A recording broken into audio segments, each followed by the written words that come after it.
Good afternoon, dear Miss Kayacik, distinguished academics from all over the world, dear students. It is my pleasure to welcome you all for the sixth migration talk organized by the Jean Monnet Chair on Legal Aspects of Migration Management in the EU and in Turkey. Today, I host a distinguished expert of human rights, an expert of migration as well as rule of law. I sincerely thank Ms. Kayacik for accepting my invitation to be with us, although online, at Bilkent University today. Ms. Kayacik has an international experience in the field of human rights and the rule of law over 30 years. She's a long-standing member of the Secretariat of the Council of Europe. Throughout her extensive career, she has held various key positions, including roles within the former European Commission of Human Rights, the Secretariat of the European Social Charter in the field in Ankara Program Office as Director of Private Office of the Secretary General and Deputy Secretary General, and as Deputy to the Secretary of the Committee of Ministers. From the 1st January 2022 to 1st January 2024, Ms. Kayacik served as a special representative of the Secretary General of the Council of Europe on migration and refugees. After completing her service at the Council of Europe, Ms. Kayacik continues to actively engage as human rights expert with a special focus on matters related to migration, migrants and refugees. She also serves as the Secretary General of the Europa Power Initiative operated by Europa Nova, a European think tank based in Paris. Ms. Kayacik holds a master's degree in law from the University of Strasbourg and a master's degree in English language and literature from the University of Nice. She is fluent in Turkish, French, and English. She has knowledge of German and Arabic. Today, her talk is about border control and migration, safeguarding fundamental rights in the age of artificial intelligence. Therefore, we will be speaking about border control and migration policies in the age of artificial intelligence from the perspective of safeguarding fundamental rights, the rule of law, and human rights protection.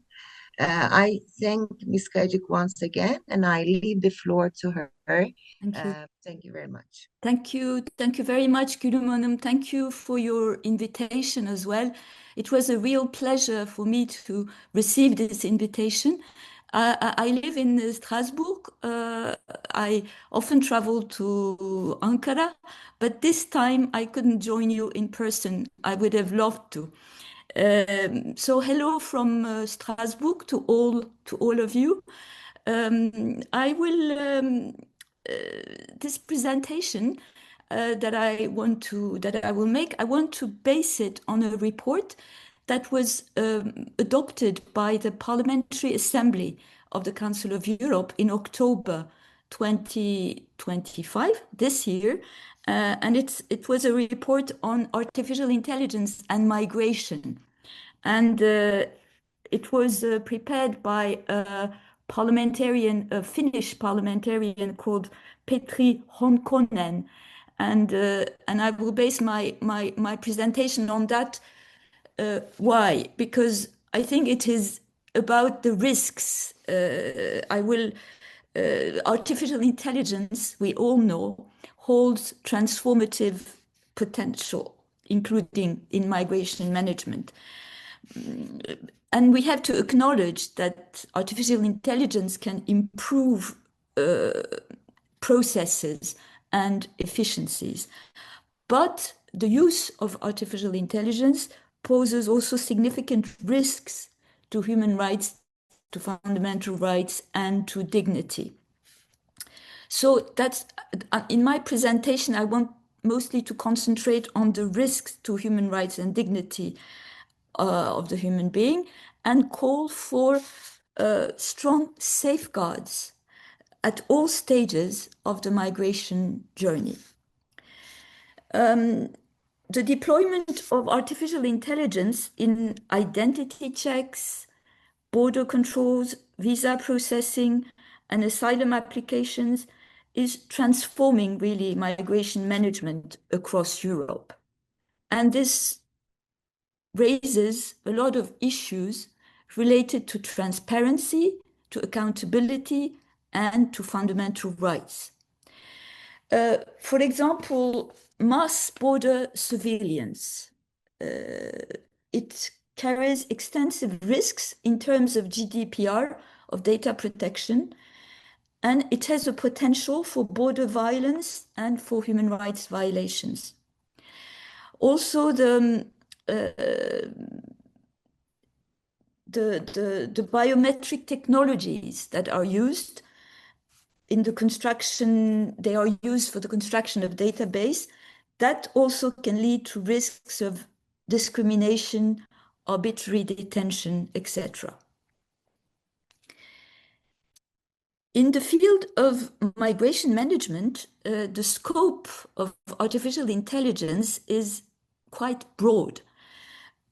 Artificial intelligence systems are now used for document authentication, language processing, for example, speech-to-text transcription or machine translation, speech recognition, dialect identification, image recognition, advanced analytics and deep learning, process automation, information providing through chatbots, country of origin information research, forecasting of migration and asylum trends, and facilitating health services for migrants, refugees, and asylum seekers through telemedicine. There is, in the use of all this, there is a lack of transparency. There is a complexity of algorithms and limited public understanding, especially among vulnerable populations. And this undermines the ability to question or appeal against artificial intelligence-driven decisions. So there is a kind of opacity around the use of all these tools, and this demands robust accountability mechanisms. The people who are affected by artificial intelligence decisions should be able to appeal and to know who bears responsibility for these decisions. So what should be done, in fact, is before deploying artificial intelligence in asylum procedures, I would say, states should conduct human rights, democracy, and the rule of law impact assessments. And using tools, so in the Council of Europe, we have adopted, the states have adopted the Framework Convention for the Use of Artificial Intelligence. It is not implemented now because it needs to be ratified. It is not ratified by the number of states that is required, but this convention exists, and based on that convention, the Council of Europe has also developed a tool which is called HUDEREA, HUDEREA, which is a methodology to address these risks like biases, privacy breaches, and discrimination. So before deploying these tools, the ideal would be that these tools are used by states, by public bodies, but also by private service providers. In fact, the European Union Artificial Intelligence Act, that you are certainly aware of,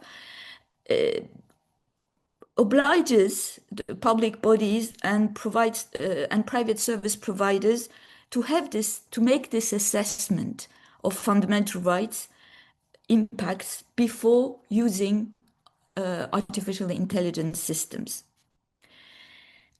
And in fact, the oversight should be embedded throughout the life cycle of artificial intelligence systems with independent evaluations and mandatory human review. So these are the words that that are important: transparency, accountability, respect of fundamental rights, evaluation, and human review. All this has to be done even before deploying these tools. And in fact, in the report that I mentioned to you, the Parliamentary Assembly of the Council of Europe calls for the prohibition on the use of artificial intelligence tools, such as automated credibility assessments. You know that the asylum seekers have to go through some interviews, and those systems are used to see if they are telling the truth or not. The tools for emotion recognition, and also these tools can make risk profiling based on nationality or ethnicity. So the Parliamentary Assembly of the Council of Europe is calling for the prohibition of these artificial intelligence tools because they lack scientific validity and they pose issues under the European Convention on Human Rights. What is also interesting for me is that the Parliamentary Assembly is also calling for the prohibition of mass surveillance tools such as drones or facial recognition. You know that these tools are often used also for border control. So this is what can be done before using these tools. That's what I've explained to you. But there is also the reality, and what I personally hear from NGOs which are working in the field. Recently, there was a meeting at the Council of Europe, also with NGOs, explaining what the reality is in some of our member states. In fact, it looks like there is a dystopian reality of migration technology. The reports from these NGOs and the testimonies from people on the move reveal a troubling trend. In fact, we are moving towards a dystopian landscape where algorithms dictate matters of life and death, and your body is your passport, and where technology is used to turn human beings into problems to be solved. This is, I mean, of course, this can be considered as exaggerated, but this is what comes out from the NGOs working in the field and from people who went through these systems, who have experienced what is happening in the ground. For example, you have drones which are equipped with don't know how to pronounce it in English, tasers. I mean, you know those drones that can produce electrical shocks. So the drones are equipped with these tasers that deliver electric shock. There are predictive analytics used for pushbacks. In refugee camps, you have iris scanners, lie detectors, and massive surveillance infrastructure at nearly every frontier. So these are just a few examples of what is happening on the ground. And what is important to know is that there are significant legal black holes that exist in the oversight of these technologies. In fact, the space is for the moment unregulated, I would say, and there is weak oversight and governance mechanism, and it's often driven by the private sector's pursuit of profit through innovation. So even designating the most violent of technologies as illegal is difficult because there are no laws governing it. So it becomes difficult to question these technologies. What I would like to add is, of course, that artificial intelligence has the potential to foster a more inclusive, secure, and human migration system. Examples of responsible use include the use of artificial intelligence to identify and dismantle human trafficking, smuggling operations, or to use artificial intelligence to create fair, accessible, and efficient systems for processing employment and residency applications. So in these fields, there is a potential for inclusive, secure use of artificial intelligence tools. So what is needed, in fact, is so we have the Council of Europe Convention on the Framework Convention on the Use of Artificial Intelligence. It has to enter into force. We have the EU Artificial Intelligence Regulation. But what we need is urgently some guidelines to ensure that migration-related artificial intelligence tools incorporate strong and enforceable safeguards, and also some red lines that align artificial intelligence with human rights, with fundamental rights. So the Council of Europe Framework Convention on artificial intelligence, human rights, democracy, and the rule of law should be widely ratified because this will help, at least, in maintaining a common standard for the responsible use of artificial intelligence globally.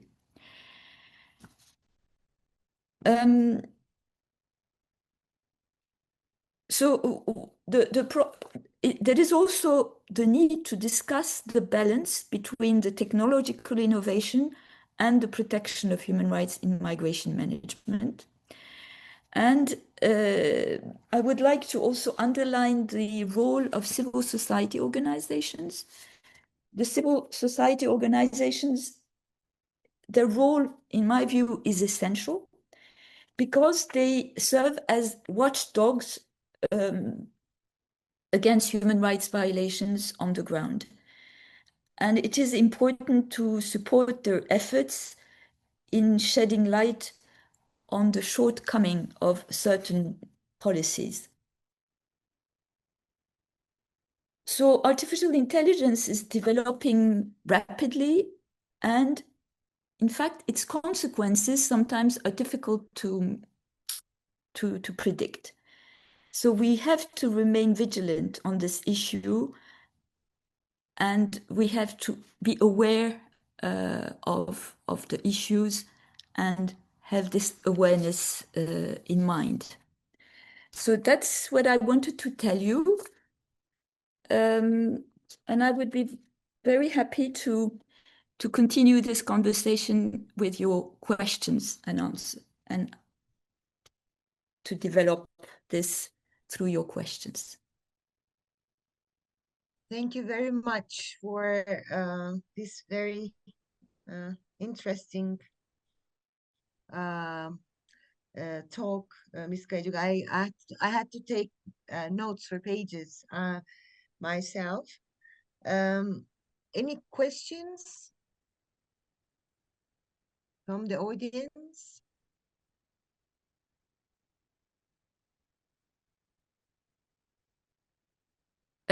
Maybe what I would like to add, as I'm in Strasbourg and not far away from the European Court of Human Rights. uh, Maybe you have followed the what is happening here, and that 9 countries of the member of the Council of Europe, but also of the European Union, have issued a letter uh, asking the court to, how can I say, to kind of be more attentive to their case law concerning migrants. And a few days ago, in the Council of Europe, there was an informal ministerial meeting where ministers from all 46 member states of the Council of Europe gathered and decided that in 6 months' time in Moldova, because now at the moment Moldova has got the presidency of the Council of Europe, in 6 months' time in Chisinau, they will adopt a political declaration where they would like to say to the court that the court has to how I have to choose my words because it's has to pay attention to what is happening in the member states. And in the member states, you know that irregular migration is a lot discussed, and the court has a very precise case law on this matter, which is very basic. That is, you cannot send back somebody to a country where they could face ill treatment, torture, or they could risk their lives. Article 3 of the European Convention on Human Rights, in fact. Non-refoulement. And this is a very I would say minimal. I mean, of course you can send back somebody, but you have to be sure that that somebody will not face ill treatment, etc. So the problem is that criminals also who have committed crimes in the member states, even them, I would say, when you send them back, you have to verify that they are not going to face that kind of treatment, and that's what the member states are putting in question in a way, that they should be able to send back somebody who has committed a crime on their territory. So this is an interesting development that I wanted to draw your attention to, and because as you are dealing with these issues, I think it's important to see this development. Thank you very much. There is one question. Elif Hocam, do you want to, maybe you would like to ask your question yourself, or you want me to read? We can't hear you. Uh-huh. Okay, I understand. Professor Elif Çetin is from Yaşar University, İzmir, and she might have a problem with the microphone, so I read it for you. Thank you very much for this insightful presentation. Could you please elaborate further on some of the potential benefits that the use of AI-based technologies might bring to different aspects of migration management other than tackling human trafficking and smuggling? Yes. Yeah, I had some examples. I think it can be used for language teaching, because you know that when people come in a country, they don't know the language. Some countries do not have enough resources to organize classes for newcomers, for them to learn the language. And I think that this tool can be used in the education field, especially the language learning. It can be used in cultural adaptation. And I was looking also at the report. Yes, in the labor market, it can also be used for labor market matching. Apparently, there are already some artificial intelligence tools that are used in these fields to optimize refugee resettlement by considering both individual characteristic and local factors, so that by matching all this, you can find better solutions for the refugee. Um, yes, for instance, in France, there is an application called Refugee Info application, and it is also based on artificial intelligence, and it provides multilingual guidance on healthcare, housing, and rights. And this is also important because what I witness here, for instance, is that there are not enough resources, not enough people to deal with all these newcomers. And the use of these tools can expedite procedures, but also help the newcomers to deal with all their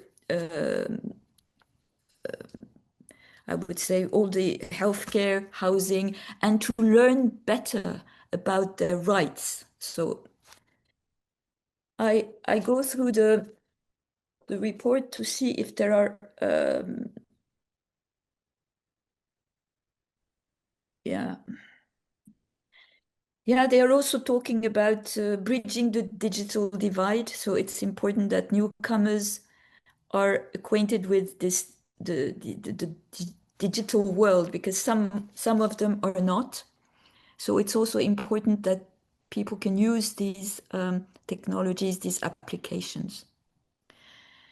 So there are fields, of course, where artificial intelligence help can help Um, processes. Yeah.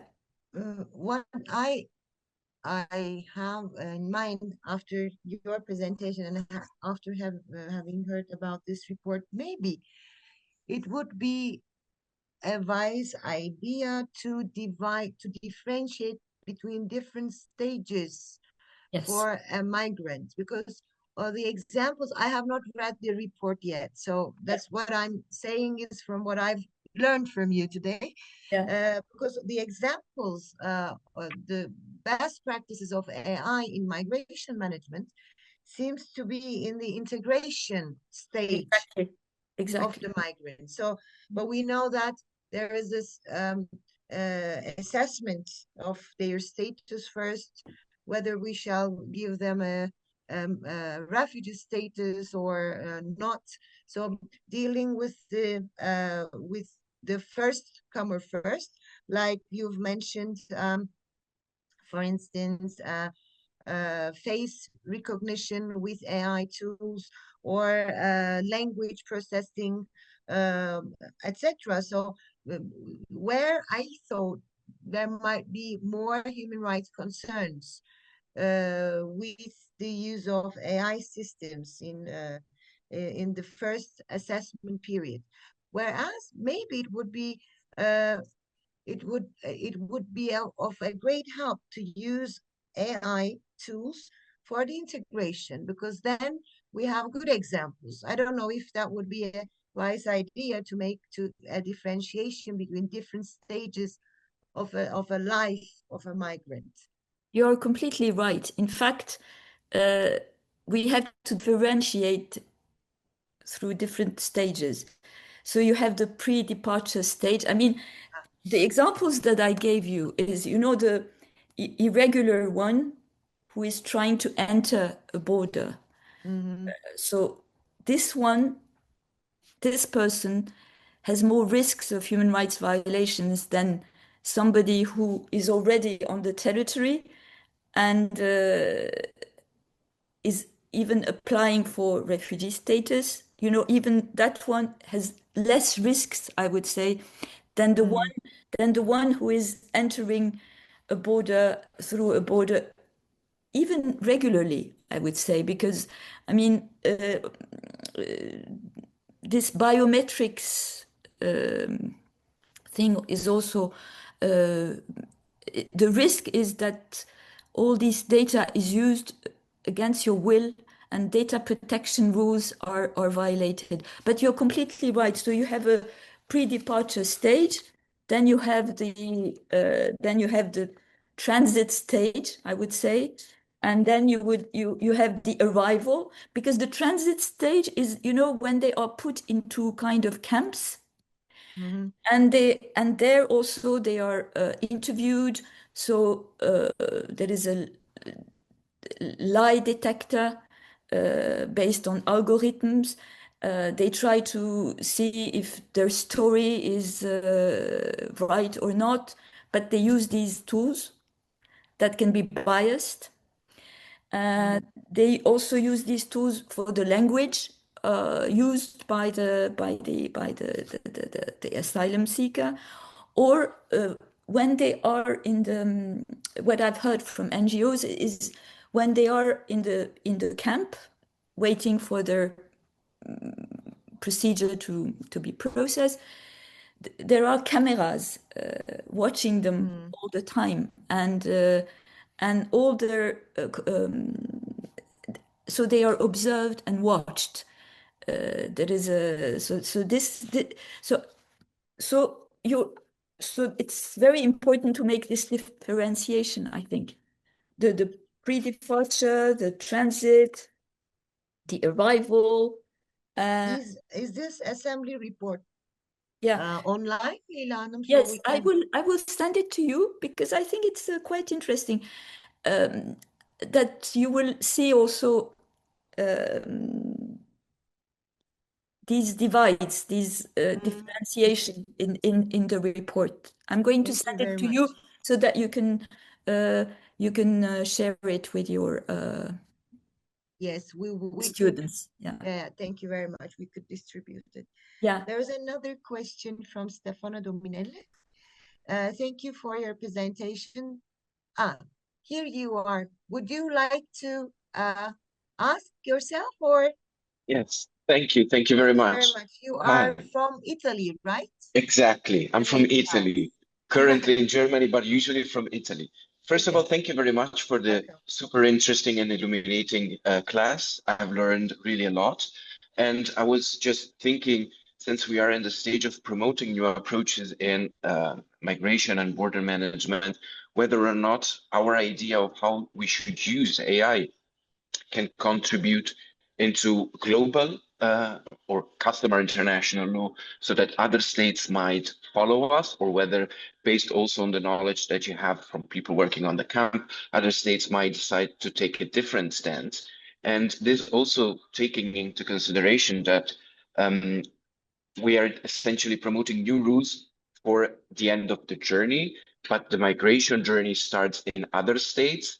yeah. And if we don't also try to influence a certain use of AI in the state of passages, maybe then we risk only dealing with the people that have, so to say, survived also the stages of AI during a longer process. Thank you very much.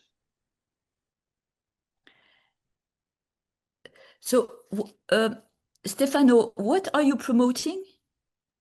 So if you think that we can influence also other states and Ah, it, customer international law with our yeah, approach or not? yes, yes, yes, of course, yeah, yeah, yeah. I mean, this, in fact, the report that I was referring to, that was adopted in the Council of Europe, where there are 46 member states, Italy included, Turkey included.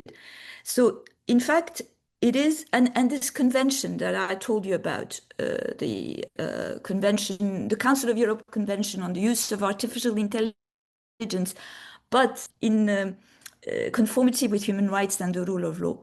That's the that's the issue. That's where we can influence all the processes which are being developed in our member states by by having this awareness that some use of these tools can lead to human rights violations, and what to do to prevent it. That's what I've explained to you, that there should be mechanisms in place, oversight mechanisms, that before deploying such a tool, you should be sure, we or they, the ones who are deploying these tools have to be sure that they are not contravening human rights and the rule of law. This has to be embedded in our, I mean, this has to be, I don't know how it will happen, because, I mean, what I hear from the ground is that it is already being used in ways which can be contrary to the to fundamental rights. But as I say, we shouldn't be against the use of artificial intelligence completely, because if it is used wisely and if it is used in conformity with fundamental rights, it can facilitate everything. It can have a good impact on migration management. Something I wanted to tell you also is, you know, there are all those who are unfortunately dying at sea when trying to cross, the sea or the borders. And there is also the possibility to use AI to find the bodies, because the bodies are sometimes not found because it is too expensive, it is too, and some families on the other continents where these people are traveling from have no knowledge of the fate of their relatives. And artificial intelligence can also be used in this context to find the bodies and to recover the bodies and to give them back to the relatives. I mean, this is just a very small example. But the important thing is to have this awareness that artificial intelligence has to be used in conformity with fundamental rights. Thank you. Thank you very much.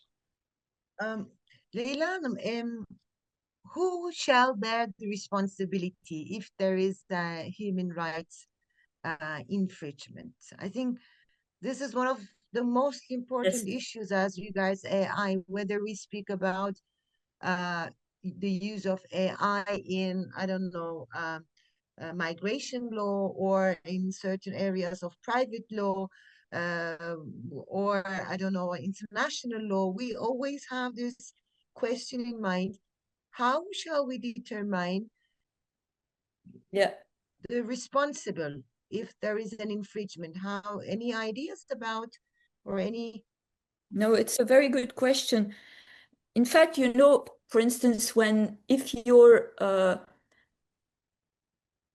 I'm just giving you an example. You are an asylum seeker and you go through an interview. And during that interview, there is a tool which verifies whether what you say is right or wrong. So they will look at your body language normally. The algorithm will be devised in a way to look at your body language, etc. But if the algorithms are put in place by, you know, certain people with a certain culture, you don't have the same body language when you're, you know, I don't know, when you're coming from Africa, maybe you don't have the same body. I mean, there can be bias, and the machine can perceive it as a lie when it is not a lie, and what happens is that you're denied you're considered to be a liar. So who are you going Blame for? to blame for? And I mean, at that stage I mean, you're so vulnerable at that stage that it's very difficult to. But there should be ways of having some of putting that into question, and of doing a recours. I can't find the word in English now. You know, when you of yeah, of questioning this, and of going to, and of saying you are not right. I question the result of this. This is a very important question. But I know that you, when you are so vulnerable, you're in a camp and in etc. And when there is no access to a lawyer who can help you with all these things, maybe it's difficult. But it is a real question. Although I'm not sure whether AI make, for instance, the question of bias worse than a human being. You know, whether don't we have those questions when we have a human being who is making that assessment, for instance, you know, again, with certain it depends on my culture. If I am, you know, I am the person who is making that interpretation, sorry, the interview with the Yeah, yeah. asylum seeker, that Mm. it depends on my culture too, you know. So whether Mm. AI really increases this risk, I Or no? don't know personally, Mm. because there is already that risk, even if that is the human being rather than a robot, you know, doing that. But for instance, when your data is used without your permission, Yeah. when you receive electric shocks at the border, uh, you know, things like that. Hmm. Yeah. The AI is very transformative, both in good ways and And so that's why it has to be used. I mean, that's why all these tools that are developed so that it is used in the right way, these mhm, tools have to be used before deploying it, so that before deploying it, you're sure that it will have no bias, no, you know. And this is what you will also see it in the report, this Hudera tool that was developed by the Council of Europe. Apparently, I haven't seen it. I mean, I don't know the details of it, but mhm, apparently it's a good one. So, so the idea is not to be against the use at any price, mhm. but it's to use it in the right way. Thank you very much, Uh, Leila, and for joining us today. We have learned a lot. We have taken notes a lot, and we really would like to host you at Bilkent in person With pleasure. With in pleasure. short term. I would be very pleased to come and meet you in person. Thank Yes, you. always very welcome. Thank you very much. Thank Thank you you to very much you. for the participants too for joining us today. Thank you. And I'm sending you this report so that you can Yes, share it. we Thank can you. share it. All right. Thank you. Thank you Bye very bye. much. Bye Bye bye. bye.